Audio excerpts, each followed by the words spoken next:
What's going on, guys? It's Elias. Welcome back to the channel. Thanks for tuning in. On today's video, we're going to be covering a very good topic that I've actually been asked about a few times, and that's what are the realities of racing such an old car with such high mileage. Now, in case you guys don't know, I'm racing my Honda Prelude with 240,000 miles. Now, we're about to see it launch right here, so let's take a look at how it does.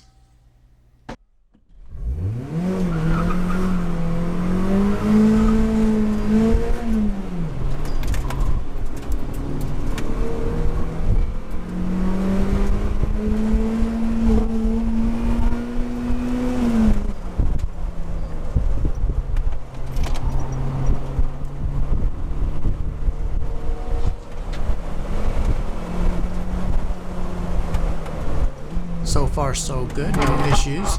Now pay attention, coming out of the next corner, you're gonna see the car buck forwards. Pay attention right here.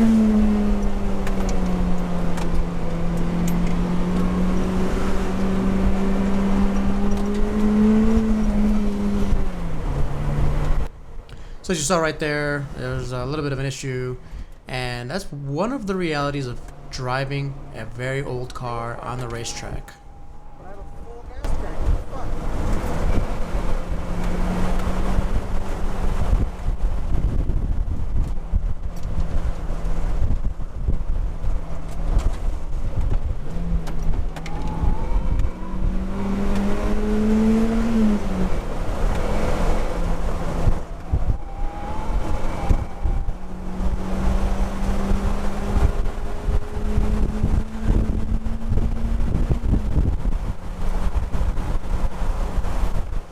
Another thing that you noticed right there was when I was turning to the right, I didn't have any issues at all. I thought it was fuel starvation. It could have been that. And very commonly on an older car, you're going to have fuel starvation issues. That actually goes for newer cars as well. On the Civic Type R, for example, I used to get fuel starvation very commonly. Unfortunately, anything under half a tank, and you're going to have some issues. On this Prelude, however, the biggest problem I was having was actually oil starvation. So what was happening was a VTEC does not work above 6,000 RPMs if it doesn't have enough oil pressure. And when I'm turning to the left, all of the oil sloshes off to the right, and the oil pickup, which is on the left, does not pick up enough oil. The oil pressure drops, it loses VTEC, and it doesn't allow the engine to go past 6,000 RPMs. It's exactly what was happening right there. Kind of crazy, right? So as you can see, you can definitely take your old car and get it on the track and have a boatload of fun, as I just showed you guys. And that could be any car, really. It could be a Civic, it could be a Mazda, it could be pretty much anything you'd like. But as you can see, it does take and require a ton of maintenance to do. And that's one of the caveats that I do want to share with you guys, that while I always do recommend that you start out your racing career or just your track career by taking an old car, hopefully a car that you already own and are familiar with, I do recommend that you spend the time and effort and money in making sure that all of the things that need to get taken care of are taken care of. Things like brakes, tires, brake fluid, the heating, the cooling elements, the radiator, make sure there's no leaks, making sure that it's going to pass inspection, tech inspection. And if you're concerned about any of that stuff, bring it to some mechanics. They'll be able to help you out. It shouldn't be too expensive. One of the key features of an old car is that everything's already been figured out. Everybody knows what's up with it, what's good, what's bad. For example, on this Prelude, the ball joints are something that need to be replaced if you want a little bit of extra camber, negative camber. It is a double wishbone suspension. And then I did put in some bigger wheels, bigger tires, some better brake pads from Hawk. I got DTC 60s, and I got a custom tune from K-Tuner, as well as a custom alignment from my local mechanic shop, and they did a really good job. And there's different settings and things like that, but be sure to spend the time and make sure the car is running 100%. Otherwise, you may not have as much fun as I'm having on this track. All right, that was quick. I topped off the oil again. I think we're gonna have some fun. So why do I recommend taking an old car on the track if it's your first time on the track? Even if it's not the first time, why do I recommend using old cars? Well, a few things. the cost of entry is super low. You can find one of these Preludes for $3,000 or $4,000 really easily. Spend another $1,000 on a couple of modifications to make it reliable and a little bit more fun, and then take it out on a track and have a boatload of fun for an entire summer. You really can't beat that as an entry price for any type of racing. And you can take a Civic, you can take a Mazda, you can take a Volkswagen, whatever type of car you'd like. I'm sure you can find a very cheap one, maintain it, and do it very well. Miatas are extremely popular. As you can see, we're right behind a Miata in this shot right here, and it's another great choice.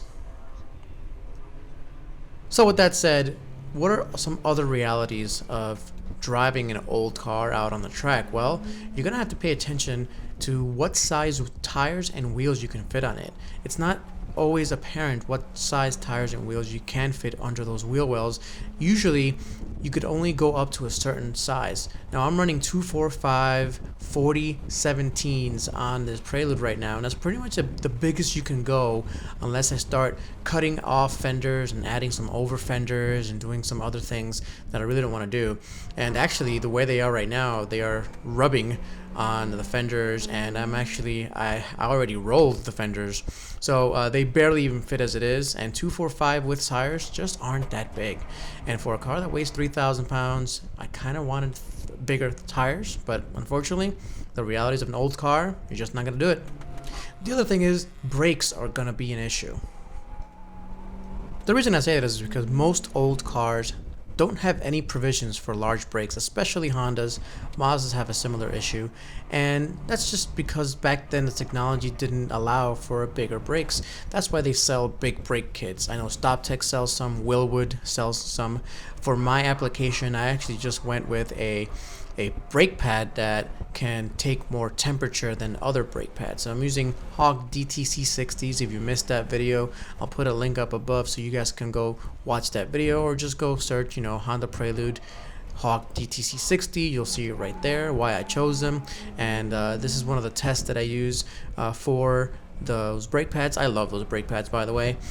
But I needed to go ahead and upgrade my brake pads, because if I use any factory old OEM brake pads on this old car, they are basically going to melt off.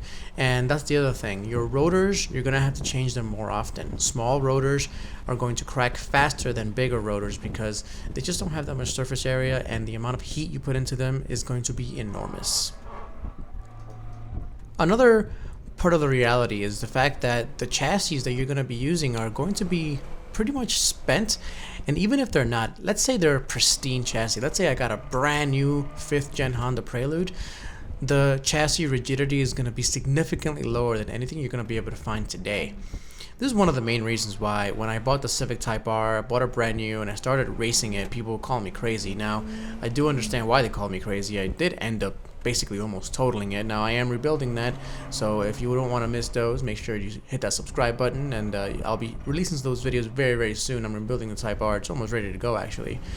But the reason I got it is because it was fresh from the factory. I don't have to worry about any old bushings, any old fluids, any radiator cracking, anything like that. It's good to go from the factory, and it actually has provisions for racetrack use, like bigger brake brakes, bigger brake pads, and everything else that comes along with it. It even has ventilation and vented brakes, which the Prelude never even dreamed of having. So these are some of the things that you got to keep in mind when you're choosing an old car to take to the racetrack versus buying a new one pre-built for that. Now, what you get is a whole bunch of savings, and honestly, taking an old slow car and pushing its limits to the fastest possible limits, I think it's a little bit more fun than just taking a let's say Corvette Z06 with a 650 horsepower and trying to set a fast lap.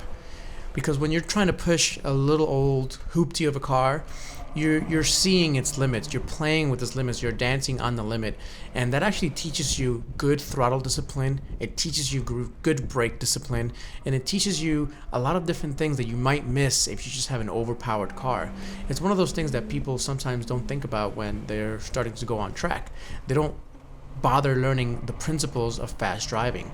So, like things, for example, like braking on a straight line and not braking while you're turning, and Also, keeping in mind tire temperature, brake fluid temperature, keeping in mind how much gasoline's in the gas tank. Also keeping in mind the other drivers on the track, making sure you're leaving room for them and things like that. These are things that driving an old, crappy, slow car on the track teaches you better than driving a fast car. So I totally recommend it, and it's not that hard. And honestly, as you can see here, I'm having a blast doing it. So just a few concluding notes. Do I recommend it? Absolutely. What are the realities of it? Well, it's not easy. You're gonna have to do some maintenance, and honestly, that's a good thing. It teaches you about the car, and it teaches you about car mechanics and things like that, and it prepares you to take that next step if you want to continue on your motorsports. It's super fun, it's super low cost, and it won't break your wallet, it won't break the bank. And if you have a wife that doesn't want you spending too much money on cars, well, it'll make her happy too, because instead of buying a $50,000 Corvette, you're buying a $5,000 hoopty, spending $1,000, and then you start racing. And there's really no more fun than you can have than taking your car out on an SCCA or Grid Life or Global Time Attack and trying to set some fast lap times, even if your car is slow, even if your car is as slow as my old crappy Honda Prelude. Now, some recommendations on cars to get: you can get any Civic from the 90s or 2000s. Preludes are really good because they're super cheap, and the H22 is a decent engine. Just make sure you get a stick shift one. Another good one is a Miata, very, very popular. You see them absolutely everywhere. Old muscle cars, old Camaros. I mean, the list goes on and on. Volkswagen GTIs are a good setup. They're really inexpensive. They may require a little bit more maintenance, but there you go. The main car that I see, the main old car being used for racing, they're almost all mostly Hondas. Now, I'm not gonna say that it's because of reliability, etc., but that I'm sure has a lot to do with it. They are just a ton of fun to throw around, and I see a lot of them. So my number one recommendation, a mid-90s to early 2000s Honda Civic or Honda S2000 would be a great starter car. Alright guys, that pretty much wraps it up here. I hope you enjoyed the video. I know I did. And if you have any questions for anything, if you need recommendations, don't feel free to reach out in the comments below. I'm also reachable by my email address, realflyinggato@gmail.com. You can also reach me on Instagram @realflyinggato or @flyinggato. Alright guys, thanks for watching. I'll catch you next time. Peace out. Cool down lap.